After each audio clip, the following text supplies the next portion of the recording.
everyone, this is Money Mom. Welcome to the channel. I'm excited to say I'm doing an exciting collab with a dear friend and fellow YouTuber, Sarah from Backroad Money. She came up with this great idea about talking about lifestyle inflation or lifestyle creep.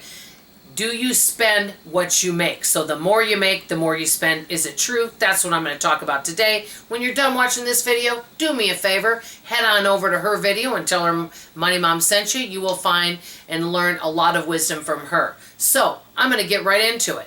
Do you spend what you make? I think many times we do. You have people out there of all different salaries. Now there are people that make a good salary and live a frugal and mindful lifestyle. But many times what happens is if your income goes up, say if it's you and your husband together and over the years your income goes up, your lifestyle slowly goes up. You may not even notice it to match those around you, because many times we spend time with other people that are like-minded. So you may live in a neighborhood that has larger homes, and then everybody has nicer cars with maybe higher car payments. So you might have lived in a small one-bedroom apartment with your spouse or even single, and maybe over the years you've gone back to school and you've gotten raises and you're making more money, so you buy a home and you've got kind of a large house payment. Maybe you put a pool in the backyard. You've always kind of drove maybe a car that wasn't that nice, and you want to upgrade to a more comfortable car, but now you've got a car payment.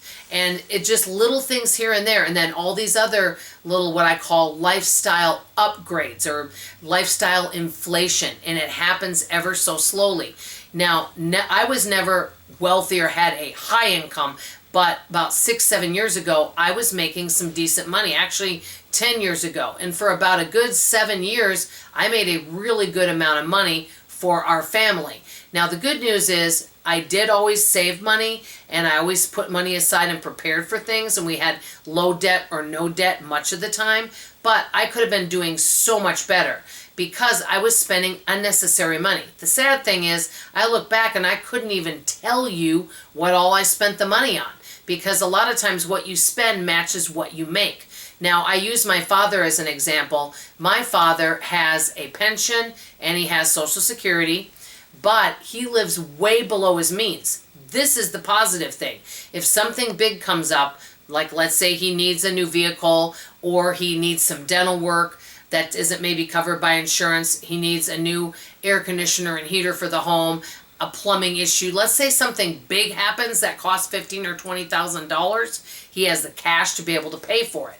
When you're living this kind of lifestyle and your spending habits match those around you and you're keeping up with the Joneses without realizing you're doing it, you may not have a chunk of money like that. I've known of people in this situation that had good salaries and they were living that lifestyle and enjoying it and having fun, and I totally can see why, because nobody wants to be so frugal that they feel like they're just not enjoying life at all or any of the fruits of their labor.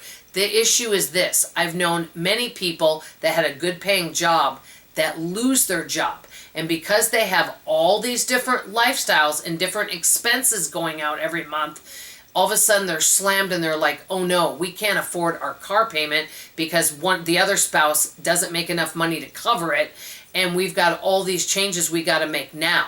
Wouldn't it be better if we lived below our means? Not that we can't do any kind of lifestyle upgrade or update, okay? And I've known of people to do that in a moderate way where they lived off a frugal budget, because if you don't make that much money, you don't have a whole lot of choice but to not spend a lot, because you're not making a lot unless you want to go in debt.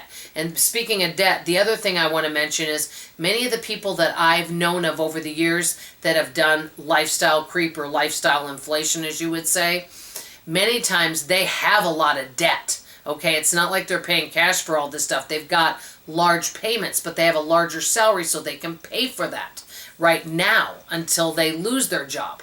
So one thing that I would advocate for is if somebody does have a windfall of money, or they notice that their salary is going up, maybe they change jobs, I'm not saying it's not okay to do a little lifestyle upgrade, but really ask yourself, am I getting really good value? Is this something really important to me? And I always advocate for this, no matter what, because none of us know what tomorrow will bring. have a bare bones budget ready to go so that if something does happen, you can directly go to that budget.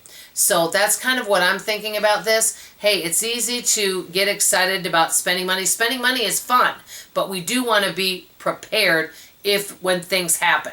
Let me know what you guys think of this lifestyle inflation, lifestyle upgrade. I want to hear from you in the comments below. That's all I have to say for now. I love you, I appreciate you, and please go see Sarah at Backroad Money after you watch this video. Thank you now. Bye.